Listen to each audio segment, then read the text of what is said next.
شیخ جیسے کہ کافی شیعوں کا موقف یہ ہے کہ 10 پارے اور نازل ہونے والے ہیں، ان کے جو 11 امام کا جو معاملہ ہے، اور نعوذ باللہ صحابہ نے گستاخی کی، تو کیا شیعہ کافر ہے شیخ؟ جرنلی جو ہوتے ہیں وہ شیعہ کافر ہے، یا اس میں اور بھی کچھ ایسے طبقات ہے؟ مطلب ان پہ کفر کا فتویٰ لگانا کہاں تک درست ہے؟ اور آج کل یہ بھی چل رہا ہے شیخ کہ نوجوان جذبے میں آ کے وہ لوگ کافر ہے وغیرہ، بلکہ مطلب بیانات وغیرہ بھی ہو رہے ہیں، تو اس کے اوپر ہمارا کیا اسٹیٹمنٹ ہونا چاہیے اور موقف ہونا چاہیے؟ بتائیے شیخ، جزاکم اللہ خیر۔ بارک اللہ فیکم۔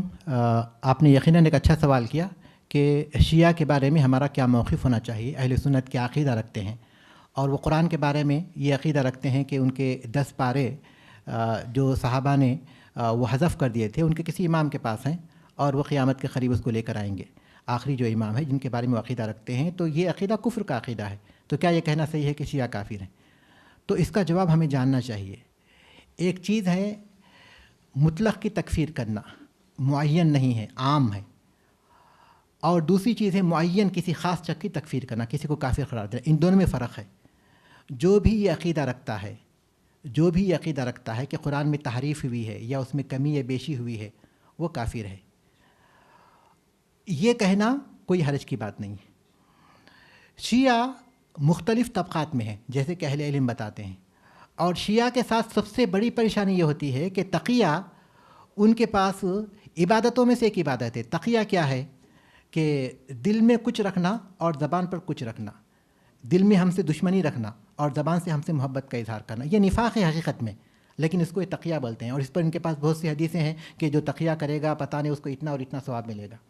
تو شیعہ کے ساتھ بڑی مشکل یہ ہوتی ہے کہ ان کے عقائد بہت زیادہ صحابہ کے بارے میں اور پھر انبیاء کے بارے میں بھی، پھر ان کے اماموں کے بارے میں ایسے ہیں جو بلا شبہ کفریاں ہیں، لیکن جب ان سے گفتگو ہوتی ہے تو وہ اس کا انکار کرتے ہیں، تقیہ کرتے ہیں۔ تو اس لیے اہل سنت نے شیعہ کو عمومی طور پر کبھی کافر نہیں کہا۔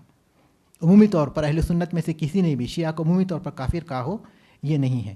البتہ ان کے عقیدوں کا ذکر کیا اور واضح کیا کہ یہ کافر ہے، اور یہ بھی بتایا کہ شیعہ یہ عقیدہ رکھتے ہیں۔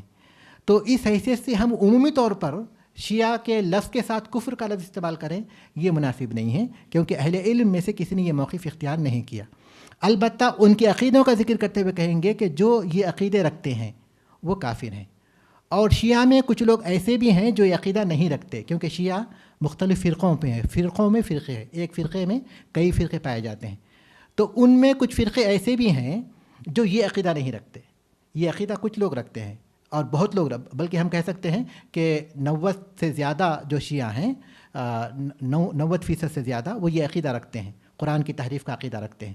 لیکن ان میں کچھ لوگ یہ عقیدہ نہیں رکھتے، بلکہ ان میں کچھ لوگ حضرت علی رضی اللہ تعالیٰ عنہ کو بھی الوہیت کا عقیدہ نہیں رکھتے کہ وہ معبود ہیں، یہ عقیدہ بھی وہ لوگ نہیں رکھتے، بلکہ صرف یہ عقیدہ رکھتے ہیں کہ علی رضی اللہ تعالیٰ صحابہ میں افضل ہیں، لیکن وہ ابوبکر رضی اللہ تعالیٰ عنہ یا عمر رضی اللہ تعالیٰ عنہ کی عزت کرتے ہیں، ان کو گالی نہیں دیتے بلکہ ان کی عزت کرتے ہیں۔ تو شیعہ میں ابتدا میں شیعہ ایسے ہی تھے جو زیادہ سے زیادہ یہ سمجھتے تھے کہ علی رضی اللہ تعالیٰ افضل ہیں، لیکن کسی صحابی کو گالی نہیں دیتے تھے۔ تو شیعہ میں چونکہ بہت سے فرقے ہیں اور ہر فرقے کے الگ الگ عقائد ہیں، اور ہر ایک کا عقیدہ کفر تک پہنچا ہوا نہیں ہے، تو اس لیے ہم لوگ عام طور پر نہیں کہیں گے۔ اہل سنت کا جو موقف فرقوں کے بارے میں ہے، جو گمراہ فرقے ہیں جیسے کہ رافضی ہوں، شیعہ ہوں، یا خوارج ہوں، یا معتزلہ ہوں، ان کے بارے میں ان کا عقیدہ یہ ہے کہ ان میں سے جس کا عقیدہ کفریہ رہے گا وہ کافر رہے گا، اور جس کا عقیدہ بدعیہ رہے گا، یعنی بدعت و خرافات والا رہے گا، وہ بدعتی کہلائے گا۔ اور پھر یہ کہ جیسے عقیدہ ہوگا ان کے ساتھ اللہ تعالیٰ ویسے ہی معاملہ کرے گا۔ معین کو، جیسے فلاں شخص محمود شیعہ ہے اس لیے وہ کافر ہے، ایسا ہم نہیں کہیں گے۔ کسی معین کی تکفیر نہیں کرنی چاہیے، اور عمومی طور پر لفظ کے ساتھ بھی تکفیر ہم نہیں کر سکتے کیونکہ ان کے پاس مختلف فرقے ہیں۔ تو عقیدہ کے مطابق ہم کریں گے۔ یہ جو شیعہ یہ عقیدہ رکھتے ہیں کہ قرآن میں تحریف ہے وہ کافر ہے، جو شیعہ یہ عقیدہ رکھتے ہیں کہ حضرت علی رضی اللہ تعالیٰ عنہ کو معبود سمجھتے ہیں وہ کافر ہیں، اور جو شیعہ ایسا اور ایسا عقیدہ رکھتے ہیں وہ کافر ہیں، یہ ہم لوگ کہیں گے۔ لیکن عمومی طور پر اہل سنت نے اب تک وہ موقف اس لیے اختیار نہیں کیا کہ شیعہ اپنی باتوں کو ظاہر نہیں کرتے، اور جب ظاہر ہوتا ہے تو اس کا انکار کر دیتے ہیں۔ اہل علم نے خاص طور پر شیخ الاسلام ابن تیمیہ رحمۃ اللہ علیہ نے ان کی بہت سی غلطیوں پر تنقید کی، لیکن عمومی طور پر ان کی تکفیر کا عمومی تکفیر کا کسی نے فتویٰ نہیں دیا۔ تو اس لیے ہم کو چاہیے کہ ان کے عقیدے کے مطابق ان کی تکفیر کریں، عمومی چیزوں سے گریز کریں. واللہ اعلم.